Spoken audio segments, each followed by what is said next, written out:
Today we'll be discussing the life and career of the late Matthew Perry, and we'll be discussing addiction. This is Doctor versus Comedian.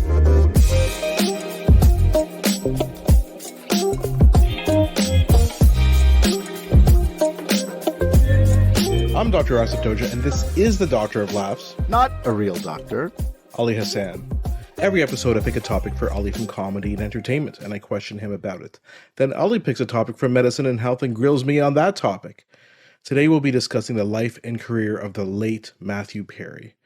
Now, Perry died of drowning, but he did suffer from addiction for much of his professional and personal life. So in our second half, we'll be covering the medical aspects of addiction.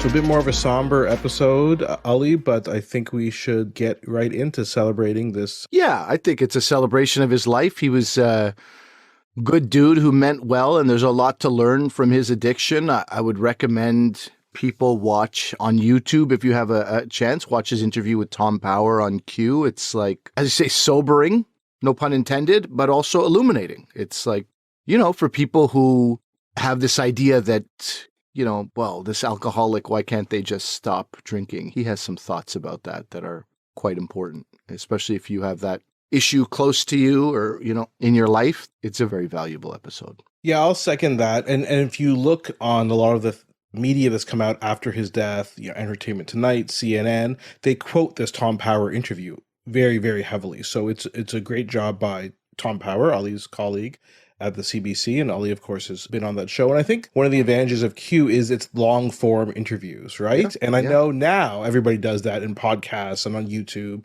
It's not uncommon to see a half-hour, hour-long interview with somebody on a podcast. Yeah. But Q is the originators of that. And I think a lot of people assume, it's so long, no one's going to want to listen to a half-hour, 45-minute interview. No, if you're motivated to listen to somebody, you'll get that. And then you can see, if you watch this Matthew Perry interview or listen to it, it's on YouTube, or you can listen to it on the CBC website or on their podcast stream. Shorter version on CBC. Yeah. That's the reason why I mentioned YouTube. You get about 15 minutes more of content, including a Q&A afterwards on the YouTube. But you can see how much more you can get when you actually spend that time with somebody, right? And again, Ali's done these interviews before. So, let's get into the topic right now, Ali. The biggest revelation to me this week, after I felt genuinely a little bit sad about the news, was Matthew Perry's Canadian. I forgot about this. Did you remember that? Of course I did. You're well aware? Okay, yeah, because he has Ottawa connection. Yeah, so he grew up in Ottawa. So let's talk a bit about his early life, and then we'll talk about his career and kind of segue into some of these other issues of addiction that you talked about, Ali. So yeah, he was born in the U.S., in Massachusetts, but then he moved here. So his mother is a Canadian journalist. She was the press secretary for Pierre Trudeau, who the former Prime Minister of Canada. And so he lived in Ottawa, and he grew up here. And so he, went to Ashbury College, which is a well-known private school here. And so it's very interesting hearing about his stories of growing up here. And of course, there's a pretty famous story about how he allegedly beat up Justin Trudeau, who is the current prime minister. He doesn't remember, but his friends assure him, yeah, that's the guy we beat up. Justin Trudeau even tweeted out this is many years ago, 2017. 5 or 6 years ago. Yeah, he's like, let's have a rematch. Everybody wants to punch Chandler in the face. This is when he was the prime minister, and so yeah. And to his credit, Matthew Perry was like, dude, you have an army, you win. I apologize.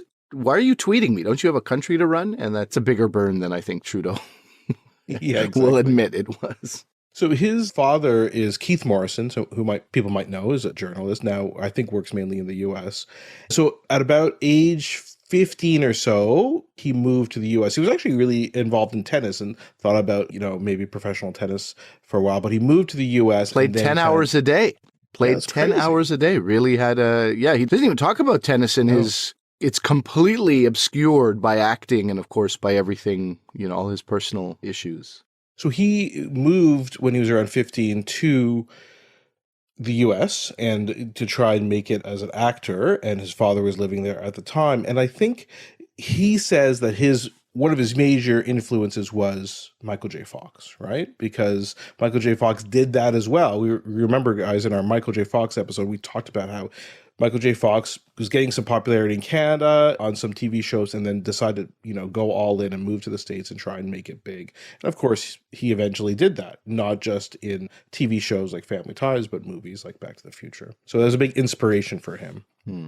So a couple interesting things. He met Hank Azaria, and Hank Azaria, I think most people probably know now. He does a lot of voices on The Simpsons, but he's been acted in many, many things over the years. So they became really good friends when they first moved there. Perry was 16 and Azaria was 21, and they filmed a pilot together, and they just became friends for years. And we'll get back to maybe Hank Azaria in a little bit. Perry tells a whole story in his autobiography, as well as on this interview with Tom Power, about how he ended up getting this role of Chandler. But essentially what he says is that him and his friends, right, Ali, spoke like Chandler all the time. Like this is how they spoke. From grade school. Yeah. Yeah, that was his Ottawa buddies. I thought you would do your imitation of Chandler. That is how he spoke. It's very could he speak in any other way? It's the two, I think, Murray brothers. These two brothers. I think they might have been twins. It feels like they were all in the same grade. And they were talking like that since a young age. So when he saw the role for Chandler come up, he was like, oh, this is just me. This is just everything. I've never seen a character better suited to me. And I think he's aware of how incredibly lucky he was too. The heavens really parted to allow this guy to get what he doesn't have a very long drawn out story of suffering in Hollywood, relatively speaking. Yeah, he didn't have much of a resume before this. I guess, pilot season was going on. He got picked up on this show called LAX 2194, which was set in the baggage handling department of the Los Angeles airport 200 years in the future. And that was it. That was the plot. And there's aliens and the baggage handling. So he was committed to that pilot, but then, and Ali knows kind of more of this lingo, but it sounds like the pilot was not going to move forward. So yeah, but when you're committed to something, you are committed to it. Yeah. You sort of sign on. And so no one wants to see him for another role. Yeah, that's exactly right. Yeah, but then I guess that wasn't going to be picked up. And then he knew through a friend of his that actually the role of Chandler was still uncast, and they really couldn't find the right person. And they were, time was going to come to start filming the pilot for Friends, and they didn't have somebody cast. So he begged his agent, like, put me in, I will get this role. This is me. I know how to play this character. And then he did it. He did the auditions for everybody involved, including up to the NBC execs, and then got it. I was reading, it used to be called 6 of 1. That was like one title. Then it was called These Friends of Mine. I definitely remember These Friends of Mine because as people know, I was obsessed with entertainment, and I still am. So I would read about the new TV shows coming out every fall. And what's this one? This Friends of Mine. That sounds kind of interesting. Speaking of your obsession, you actually remember him from one of his smaller roles. It was a 3-episode arc in... Yes, Growing Pains. So again, I didn't know it was him when we were doing the research. I remembered these episodes. So there's an episode where Carol, who is the Carol daughter Seaver. in the Seaver family, she's dating this guy, Sandy. I don't know if that many people will be called Sandy these days. Though Ali has a good buddy named Sandy, so I guess I have a couple actually. Yeah, he's kind of an older guy, and they're dating, and they go drinking, and she gets drunk for the first time, and then he decides to drive home, and he gets into an accident. You can kind of guess what happens. He does end up passing away from the accident. So it was trying to call the attention to drunk driving. It's like one of those very special episodes of these 80s sitcoms. So this was a very special episode on drunk driving. She's already dating an older boy. That was a big deal in the 80s. Yeah. And he's a drinker, and then he dies as well. Yeah, that would have been a very sad. I don't remember. And it's interesting because he actually gets into an accident and he seems okay. He's in the hospital, hooked up to Hughes, but she has a conversation with him, and then he ends up dying from complications from it. So, oh man, I can't believe you remember this. I'll link to it. You can rewatch the episodes, and this Funny or Die has like a whole bunch of little clips of these very special episodes. They basically make fun of them, but you get the gist of it. And then I kind of watch the serious scene where Kirk Cameron has to break the news that Matthew Perry's character does. Anyway, so I didn't realize it was him. He does well in it, and I love Growing Pains back in the day, so that was fun. But I'll link to that Funny or Die clip so you guys can take a look at that. So I'm assuming you, Ali, first were exposed to Matthew Perry on Friends. Nobody exposed anybody to anybody, Asif, but I did see him first on Friends. I don't think I knew anybody in that lineup of the six of them. I don't think I'd heard of any of them. Well, you knew Courtney Cox. I knew her because she was in the Dancing in the Dark She was in video the by Dancing in the Dark Springsteen. video. And Matt LeBlanc, he was in that Heinz ketchup commercial. See if I can find it and link to it as well. Remember Heinz ketchup? He like puts the bottle of Heinz ketchup on the roof, and Heinz ketchup is so thick. That's the best thing about Heinz ketchup. It's not runny. So then it's like he Walk all puts the it way on the down. side, and he runs all the way down, and then puts his hot dog in and drips on it. I'm positive that was Matt LeBlanc. In fact, I don't remember that commercial, so and I he can't was also even in an Alanis video back in the day as well. So I remembered him. Lisa Kudrow was playing a waitress on Mad About You. Of course. And then she was cast on Friends. And of course, the irony was then they made that her real life twin sister. So Ursula became her sister on the show, Right. who was the waitress on Mad About You. So they actually right. kind of wrote that into the show, which was hilarious. So in fact, the real unknowns in this were Jennifer Aniston and Matthew Perry. Like Jennifer Aniston definitely never heard of. I think David Schwimmer I had never heard of prior to. I actually forgot about David Schwimmer. Oh my God, he was the guy. We've covered everybody on the show. Sorry about that. Woo, that was mean. I think it's because of my slight residual hatred for Ross. But anyway, that could be for a separate Friends episode. Let's stick with Although, just to make it positive, they famously made $1 million per episode, and that was what was being offered to Ross. And he came to them. Matthew Perry speaks to him. He's like, I think we should all go together and negotiate. And Matthew Perry jokingly said, all right, idiot. Like, I don't know why you don't want to just go on your own. Like, but that speaks to David Schwimmer's character, that he was like, I think we all add value to this show, and we should all go together and negotiate this. Which is smart, because there were some breakout people. I would say Jennifer Aniston and Matthew Perry, maybe the breakout people. And it was smart. And they as you said, like that means they did 22 episodes a year, each of them, right? So a lot of money. And I think that was great. And even with residuals, people were saying they probably make about 20 million a year from residuals from airing of Friends. So they didn't do too bad for themselves, those friends of mine. So yeah, it was same with me. Like that's when I first saw Matthew Perry. And I do think he was a bit of a breakout character in the first season. Obviously, I've seen every season and watched every episode of Friends. Obviously. I remember it, really becoming a huge, it wasn't my favorite show at the time because it was on with Seinfeld and some of these other shows in the 90s, early 90s, but I really liked it. And I went back and rewatched, like, on YouTube, you can find the best Chandler lines, the best Chandler, situation.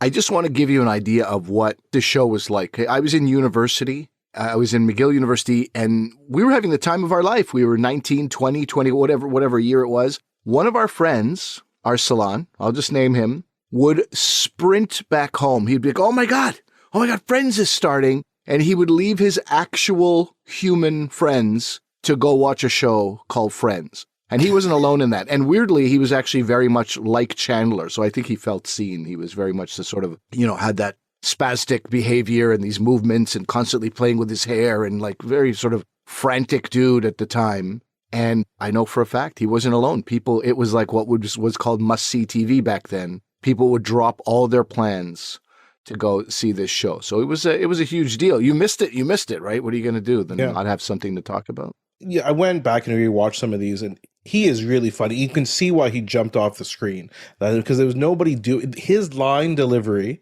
is so good. No one else I think could do a line delivery like he does. It is so, I don't know how to describe it, man. He's just so funny. He sees the joke. I mean, I'm talking to a comedian right here, but he sees the joke. He knows the best way to deliver the line, right? Like it's as he said, it's like this character was written for him. And in a weird way it was, right? It wasn't really, but... And his physical comedy, too. I watched a couple clips of his physical comedy. Again, like, this guy has it, right? Remember when he's trapped in the ATM, whatever, vestibule? Like, so much good stuff the guy did. Like, that is a masterclass in physical comedy. I do remember that episode. I definitely have a lot of respect for him, obviously, from Friends. And then he even says, he got the movies afterwards. Remember, he dated Julia Roberts for a bit. He became this huge Oh my God, I forgot star. about that. Yeah, and she was on an episode of Friends, and right? So then he got this, he did a bunch of movies. We could talk about some of them if you want. Actually, I think, out of respect for this guy, he does say in this interview, he's asked a Q&A at the end. Somebody says, what do you want your life to mean? Or some such deep question. And he said, I want to be known as, I don't want people, the first thing they talk about when they hear my name to be friends. I want to be remembered as a guy who helped others, who served, and so out of respect for him, I'd love to talk about some of the other stuff he did. Unfortunately, it wasn't all fantastic, but he did win. He had Emmy nominations for Outstanding Lead Actor in Friends, but he also had 2 Emmy nominations for Outstanding Guest Actor in a Drama Series, 2003, 2004. That was as Joe Quincy in The West Wing. I remember this, and I totally forgot it completely. He was also in a couple of episodes of Ally McBeal, and he had a directorial debut and acted in an episode on season 4 of Scrubs. Mm-hmm. Yeah, I remember that I've episode, seen all the Scrubs. What's happened to my brain? It's mush up here. One of the things that I was excited about, even in the mid-2000s, I knew Aaron Sorkin and his work, and Aaron Sorkin developed Studio 60 on the Sunset Strip. And I was excited. Matthew Perry was going to play a prominent role on it. And, it's like this writer-director duo who is brought in to help save a failing sketch show. That show came out at the exact same time as another very famous show about a sketch show, 30 Rock. And unfortunately, as much as I wanted to watch 30 Rock, just got me. Oh, me too. I mean, Studio 60, again, I feel bad talking about this because... There must be some major bad blood between people. Like, those two shows should not have come out at the same time. No, and Studio 60 got all the press back in the day, and 30 Rock really didn't. But just 30 Rock was a better show. And the reason was because if you ever watch the skits that are in the show on Studio 60 and the Sunset Strip, right? So they have the regular show and the show they're making, which is an SNL type show. Those skits were not funny at all, right? Whereas when they did the skits on 30 Rock was funny. And, the characters on the show played by Tracy Morgan and Jane Krakowski, those were all like funny characters on the show that they were making as well. So it just didn't really make a lot of sense on Studio 60. I think they picked the wrong topic being an SNL type show. So that didn't last, but then 30 Rock did. So, I mean, I guess you're bringing it up for... That was unfortunate. I'm bringing it up to tell you how excited I was. I remember that, saying, oh, that's amazing. Matthew Perry's back. It's not the same. We're not going to be thinking of Chandler anymore. This is a different role altogether.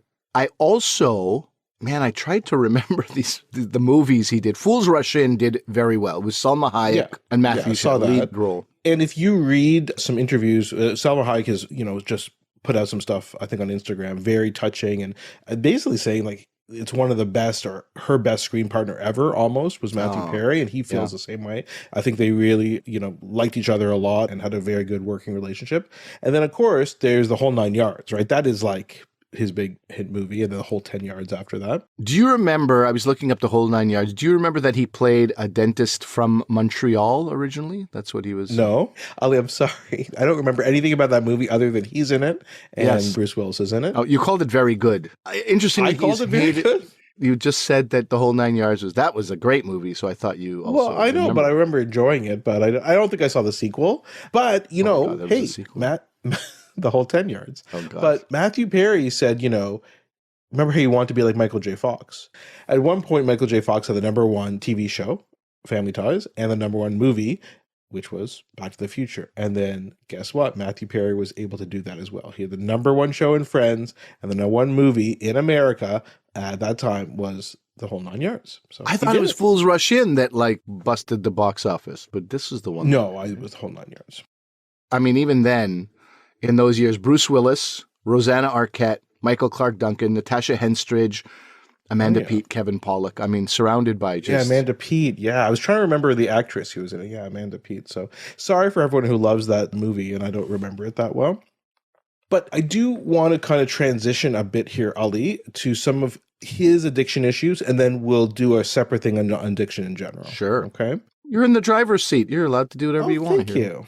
So the other thing he says in a lot of these interviews, and a lot of people are quoting this from the Tom Power interview, is he does not want to be remembered for Friends. What he was hoping, and that's why he wrote his autobiography last year, he says, I don't want the Friends to be the first thing that mentioned. I want the fact that someone can come up to me and say, I can't stop drinking. Can you help me? He says, yes, I can. I have been through this. I can help you. That's what he wants the rest of his life to be devoted for. And that's what he wants people to remember. And so I think it's important to just talk a bit about his addiction, because again, this is a bit of behind the scenes look. Ali was like, we got to talk about Matthew Perry for the podcast. Let's record an episode. And I said, yeah, that's good. So the medical thing, like maybe talk a bit about drowning because he drowned. And Ali's like, what are you talking about? Like, he battled addiction for basically, we'll hear about it in a second, his entire life. How could you not talk about this? And I was like, yeah, obviously. And that's in behind fact, the scenes. That's the kind of talk about it. conversations I have to have with Asif. He wanted to and then he drowning slapped me around. virtually. So let's go back in time a bit. When he was growing up in Ottawa, at the age of 14, with his buddies, the Murray brothers, he got drunk for the first time. And he drank baby duck, which is a type of wine, I guess. Like it's cheap champagne, actually. Baby duck, I think, was fizzy. Is it? I've had baby duck when we couldn't afford anything, young people at parties. Yeah. I don't know about that. So, and then he just says, like, basically the feeling was like a euphoria the first time he got drunk. And he's like, this is kind of what he was waiting for his whole life, which is not good, obviously, that's how he started. And it's very funny. Like he says, him and his friends, the Murray brothers, used to talk like Chandler all the time, right? Could this be any more annoying? And he's like, he got famous and super rich from it and they didn't. He's like, but on the other hand, they did expose me to alcohol at age 14. So, 6 of one, half dozen of the other. So it's very funny when he mentions this in his interviews. But I found out that he was on phenobarbital as a child because he cried a lot. So his parents went to see some old doctor and they're like, yeah, just give him this medicine. Tell us what phenobarbital is meant for and why that's such a not advisable thing. Yeah, so it is. I use it a lot as an anti-seizure medicine in babies, right? So if they're having lots of seizures, we'll put them on it. Using it for excessive crying. It's a barbiturate, it's a controlled substance. You can get a high on it, you can get addicted to it. So we have to use it under careful supervision. We don't use it for, a very long period of time in babies. Like we'd not use it for several years or anything like that. And just to use it for crying in a baby is crazy, and, he'd sleep all the time because he was taking this, and he attributes this to his sleep problems that he continues to have. Like, I'm not sure if that makes a lot of sense to me from a neurochemical point of view, but certainly it was wildly inappropriate for him to have been prescribed this as a child. And so, he has this predisposition to addiction. So tell me about that. If somebody is given this type of barbiturate at, he said from day 30 to day 60 of his life, he was on this. Does that inevitably or possibly set you up for a life of, a disposition towards addiction? I don't think so. I think it's more coincidental, only because, like I said, we put babies on for seizures, and not those patients don't end up, having addiction or addictive personality. So I don't think so. I think, things are multifactorial, right? Like various things will influence your own genetic makeup, and then things that happen to you from an environmental point of view. Of course, his parents separated when he was very young. How did that impact on him, his decision to move to the US? And of course, he talks a bit about this in some of his interviews and in his book about how his mother was, I guess, quite attractive, and she was the press secretary for the Prime Minister of Canada. So she got a lot of attention. And sometimes he just wanted that attention, right?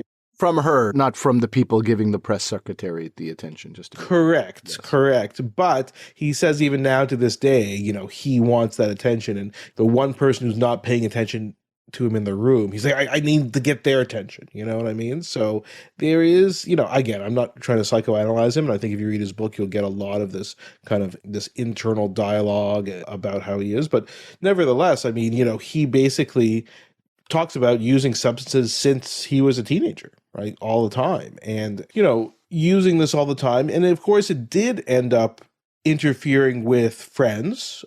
His colleagues often saw that. But, he was drinking every day by age 18 and then again using pills. And I don't know, eventually he was at the point, I think he was taking 55 Vicodin a day. He had alcohol-induced pancreatitis, so inflammation of your pancreas, when he was 30. I mean, there's a lot of issues going on. And, I guess had friends, they would comment, and we could tell, right? Because sometimes he'd be really skinny, sometimes he'd look like he gained weight between seasons, and he says he can tell what he was on. He's like alcohol, opioids, cocaine, opioids, alcohol. Like he can tell when he's watching himself on these old things, so he prefers to not watch his old TV shows and reruns of Friends. So they could smell alcohol at him, and eventually they were doing, I guess, a table read, and he couldn't get through that. So he was incoherent. So they staged an intervention, but he's had to. It's been an ongoing struggle with him for many years. And then I don't know if you knew about this, Ali. He had some other complications. So he had his colon burst from opioid use. So I'm not sure exactly about what. I mean, we don't have his medical records, but we know that opioids can affect your gastrointestinal system. And In that amount, especially. Yeah, exactly. In huge amounts, it can sometimes cause like your gut not to kind of move things along. So Well, I'm not imagine sure what those happened there. commercials that we've all heard about. Side effects may include, and then there's a Yeah. dozen things. Yeah. It was like he was on a mission to get Yeah, to have all the of them. side effects Yeah. times 10. Yeah. So that burst, he had to use a colostomy bag for 9 months. He came into the hospital. He was comatose for at least 2 weeks. And he was so sick, he had to be hooked up to what's called an ECMO machine. Have you heard about this, Ali? No, I mean, just in the interview, but I've never heard of that before. Yeah, so it's extracorporeal membrane oxygenation. So basically, your heart and lungs are failing, so you're using the machine to function like this. So the function of the heart is to pump your blood, and your lungs is to oxygenate your blood. So you're bypassing the heart and lungs and using this machine to do it. And it is like, we do it in kids when we have to, but it means you are extremely sick. Like you're probably going to die. It's like, as he describes it, it's like a Hail Mary, and it says a very sobering statistic. Like when he was in the hospital, I guess 5 people the night he was admitted were hooked up to an ECMO machine, and 4 people died, and he was the one who did it, right? So there's also a lot of guilt, why did Sure. he survive, and why, and this is like, He said that he has to live knowing that he put his parents through that as well. Yeah. And so, and so that was sobering, but then so you think, oh, that was it. That's what finally got him sober, but it wasn't. A couple years later, he was attending rehab in Switzerland, and then he faked pain to get OxyContin and was getting ketamine infusions. And then they kind of refused to do it anymore. So he took a private jet to LA to get more drugs, and they refused. So he went back to Switzerland to try and get more stuff. He says in 2022, so by 2022, so by the time he wrote his book, he had spent $9 million on his addiction, 14 stomach surgeries, 15 stays in rehab, therapy twice a week for 30 years, and attended 6,000 AA meetings. So, yeah, you can see how, and I think, it's actually kind of amazing that he was able to function on Friends relatively well, right? And his colleagues on the show still care about him, and obviously, still want the best for him because, obviously this, I mean, it probably goes without saying, but just because you have addiction doesn't mean you're a bad person, right? Mm-hmm. And I think he's definitely not. As an aside, just to finish up the Matthew Perry stuff before we go into his addiction issues, it sounds like he was doing better and he was sober at the time he wrote his book, did these media tours like the Tom Power interview and some of these other interviews that we're talking about. So it is quite sad that this happened to him. We don't know. There will be a toxicology report because of his death and the circumstances surrounding it. So we'll probably find out eventually. I mean, I'm not sure if that's necessarily here or there. So, I mean, obviously this addiction, like I said, it made sense now, of course, with Ali's logically sound argument to focus on this for this thing because it occupied so much of his life, and he felt, especially in his book and in the past year, that he could actually help people. So why don't we segue into our second part, talk about addiction in general? Let's do it.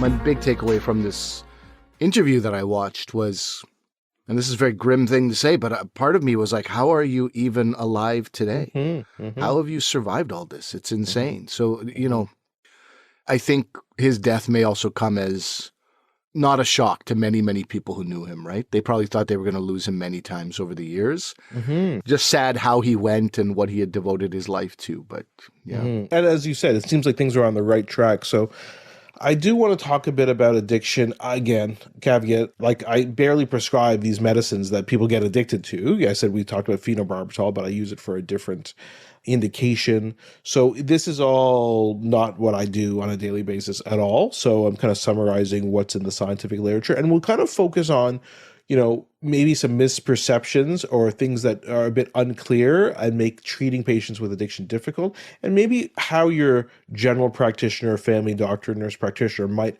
approach addiction as opposed to getting into the nitty-gritty details of how you treat people. But a couple things I want to point out. There's a really good CNN article that just came out like this past week talking about Matthew Perry and interviewing some addiction specialists because, obviously this raises a lot of questions in terms of what's going on. So they have some good quotes in this. They said, no one ever plans on becoming addicted, right? People can make a decision to use alcohol and drugs, and obviously people do that every single day. But no one says, I'm going to become addicted to these, right? That is not a conscious decision. Sure. Yeah. And interestingly, I didn't really know this. They say the average is it can take 8 years of trying to become sober before people reach their first year of being able to not consume that drug for a year. So it's 8 years of kind of relapses and things like that. That's right. So full year, I guess I didn't appreciate this, but the recovery and relapse is not failure. It's a part of the process, because I always get so disappointed when I hear about, this actor, actress, person I know is relapsed and they're back to treatment. But that is it. And of course, just like everything in life, you're supposed to learn from your mistakes. What happened last time? What can I do differently now? Right? But you think that 8 years is a long time, right? So you think I'll never be able to do this, but you have to think about how you can improve. And in fact, they say that the majority of people, like 60 to 75%, will achieve remission over time, but it's years, bumps in the road. And now you can see what Matthew Perry was getting at, right? When he's like, I know how to do this. Like, I've done this. I can help people, because he had to live through these. I mean, bumps in the road is a, bit of a nice understatement for what you've had to do. But so some of those things I think are really important to conceptualize when we're talking about addiction. Societally, how common is substance abuse? Or, well, what's the difference between substance abuse and substance dependence? Or does medicine not draw a... Yeah, no, there is. Yeah, that's a really good point, because you kind of hear both of those. So substance use or substance abuse is when you use a medicine, so prescription medicine, incorrectly, or an illicit substance, alcohol or whatever, in a way that leads to negative consequences, right? So alcohol, people having a drink, we've talked about alcohol many times, and should you even be drinking in terms of your health? But, having a drink every once in a while, probably not as big of a deal as people getting as drunk as possible on a regular basis, right? That is leading to negative consequences. Drinking so much you're drinking and driving, right? This is this idea of substance use. Substance dependence, though, is you can think of it as like either a physical condition where your body and mind is now adapted to you using the substance. And so you could think about, you can get physically dependent. Like, it's mainly things like opioids, benzodiazepines, so like Xanax, Ativans, right? And alcohol. This is why I do prescribe Ativans and benzodiazepines, but I'm very strict in how they're prescribed and how they're followed. And when you want to come off them, how we come off them, right? Because your body does get used to them. And so your body kind of gets tricked into thinking that you need this substance for daily functioning, and your neurotransmitters modify that, right? So that's why you cannot stop cold turkey, because you'll have withdrawal symptoms, right? So there has to be a way to try and come off it. But then there's the other thing, which is I think people discredit a lot and don't place as much focus on, which is psychological dependence, right? I have these cravings, incapacitating cravings, obsessive thoughts that you can only use the substance in order to get by in life. And the biggest example that I see these days is marijuana, for sure. Oh, I need this at nighttime to fall asleep. I need it every day. Oh, okay. And then, my anxiety, I gotta, smoke 5 joints a day, or whatever method you're consuming it, right? It's like, but do you need that? Like, why do you need that, right? Sure. And the psychological dependence, I think sometimes we forget about. So that's the differences between those two. Yeah, I have a friend, Alison Dorr. I'll mention her name because she's very public about this, and she's a host on Sirius XM of a daily show there, and she talks about how frustrated she gets when people are like, you cannot get addicted to marijuana. You just can't. And she's like, I have been there. I could not operate without it. I could not function. I had to go to rehab for this. There's other people I met in rehab who had the same thing. So I think that's a great fallacy. Right. So to get a physical dependence to marijuana doesn't really happen. Your body receptors don't. Right. That doesn't occur in the same way as alcohol. psychological. Yeah, exactly. Right. So really, really good point. But to answer your question from before, it's pretty common. So just look at alcohol. 140,000 people die from excessive alcohol use in the US every year. And then another 106,000 die from drug overdoses. And overall, if you look at the globe, they say 5% of the population between ages 15 and 64 has used at least one illicit substance, and 0.6% of them suffer from substance dependence. 0.6. So that's a lot of the world, right? And it's an issue in all countries, developing countries, etc. It happens everywhere. So you're saying that you don't have a lot of experience with this, obviously, as a pediatric neurologist, right? But is it in general something difficult for doctors to identify, to treat? Because it's one of those things, again, that not everybody's coming in willingly. Not everybody's going along, I mean, how many doctors must have been laughed in their face when they said the Health Canada guidelines are now 2 drinks per week? I mean, No, exactly. So that's a really good point. And one of the problems is patients don't necessarily seek treatment. So for example, some statistics say 60% of people with opioid use disorder in the US do not receive any treatment. And some people, the delay from onset of addiction to treatment is 4 years. Same can be seen for alcoholism in the US, where only 7.3% of adults age 18 and older with an alcohol use disorder had received any treatment in the previous year. So it's a problem. And physicians don't feel that well trained. Some studies have said that only 20% or less of family doctors feel prepared to identify and treat alcohol use or illegal drug use in their patients. And if you ask the patients, more than 50% of patients with substance use disorder said their primary care physician, like their family doctor, did nothing to address their abuse. Oh. So it's definitely, these are big issues that you're bringing up for sure.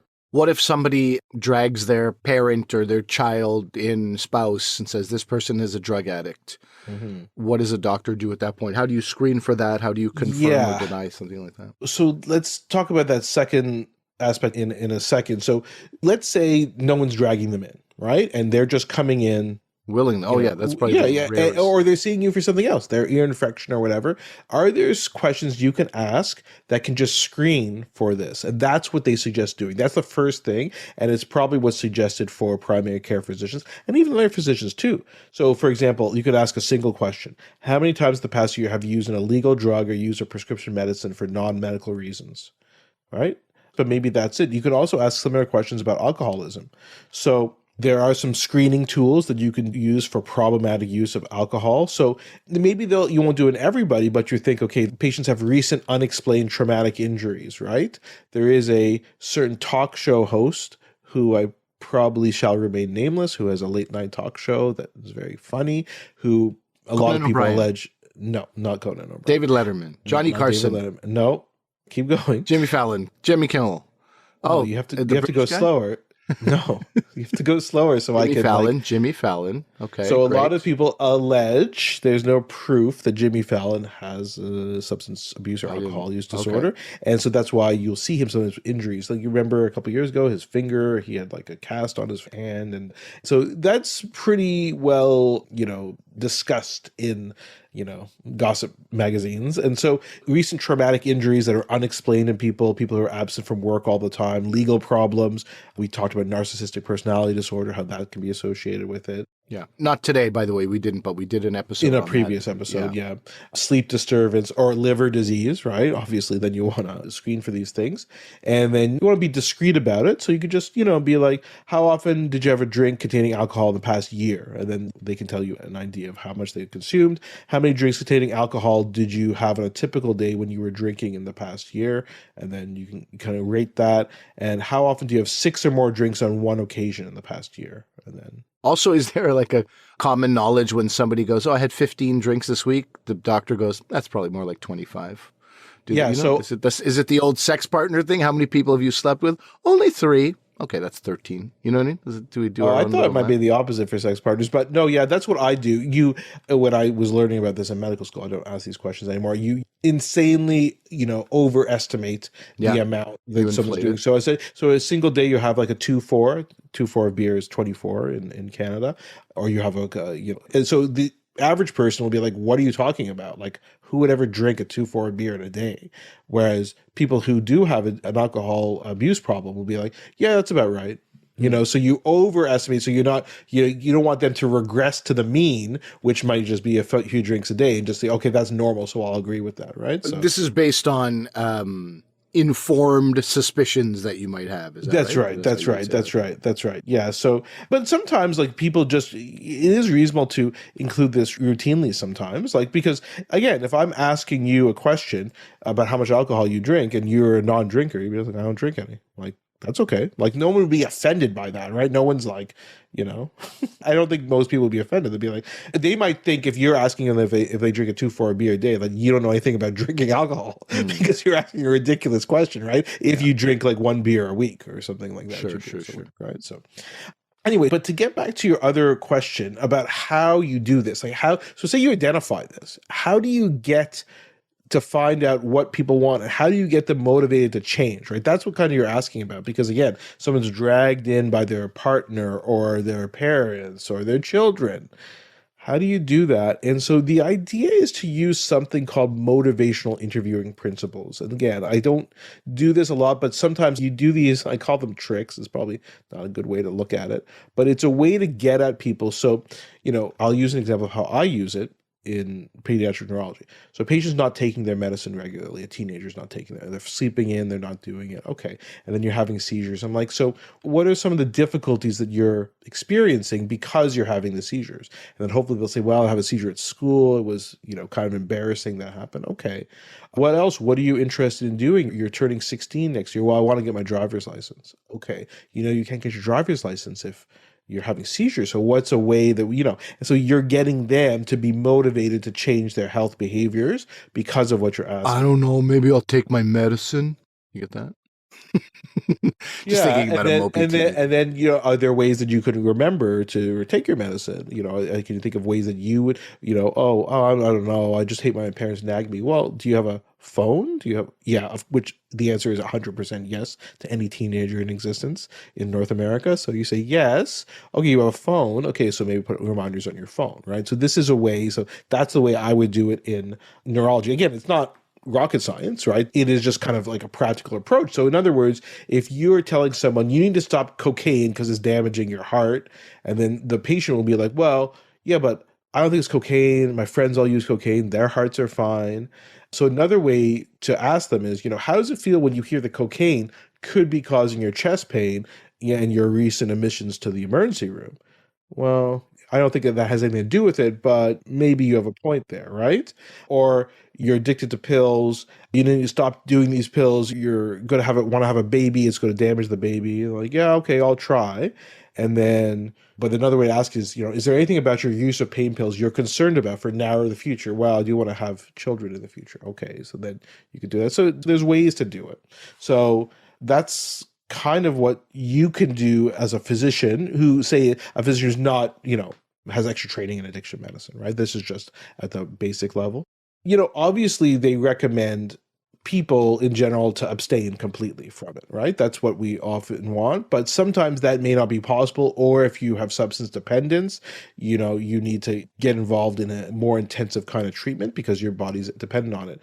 And sometimes we just do what's called harm reduction, right? And we've talked about this before when we've talked about opioids, we interviewed Sydney McElroy, who is very involved in her community with harm reduction. So this is the type of thing we talk about, like safe injection sites, allowing clean needles, right? So we know they're going to be doing this, but can we reduce the harms of the substance use? Or, preventing drinking and driving. You can't prevent people from drinking maybe, but maybe you could prevent them from drinking and driving so they don't injure other people. When it is established that somebody has a problem, is it well, you have to go to AA meetings, or where else do you refer them as a doctor? Not you, I mean, but or Yeah. So for sure, there's different ones, and it depends on the situation and what drugs they're on.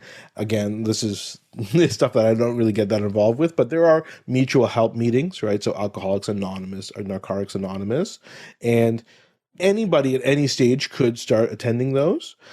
Now, if you are a person with substance dependence, then you might need to do a medically supervised withdrawal. So that can be outpatient treatment, inpatient treatment, and you need to kind of get people off the medicine or substance that they're using, but do it in a safe way to kind of combat the risks of coming off it. So that might be managed by a specialist in addiction medicine. You could also do outpatient treatment. So again, and that just depends on what substance you happen to be addicted to. But we've seen that. So I know Ali and I watched Dope Sick, which is this show about opioid addiction. And some people go in as an outpatient. So they're at home and they'll go in and they'll get their naloxone, right? They'll get the medicine that they're taking to try and slowly take them off. Right. Naloxone or naltrexone to try and get them slowly off the opioid, right? So that could be an outpatient treatment. And then sometimes people need a residential treatment, right? So that's what Matthew Perry was talking about, going to Switzerland and all these times he was in this treatment. So that's where you can do all of these things together, but you need 24-hour care. You need this safe living environment. You need to look at all aspects of them, their mental health, etc. So that might be required as well. So these are the different options. And again, it depends on what's going on with the individual patient, what's available to you in your area. And again, these specialists in addiction medicine can kind of point people in the right direction of which might be more useful for them.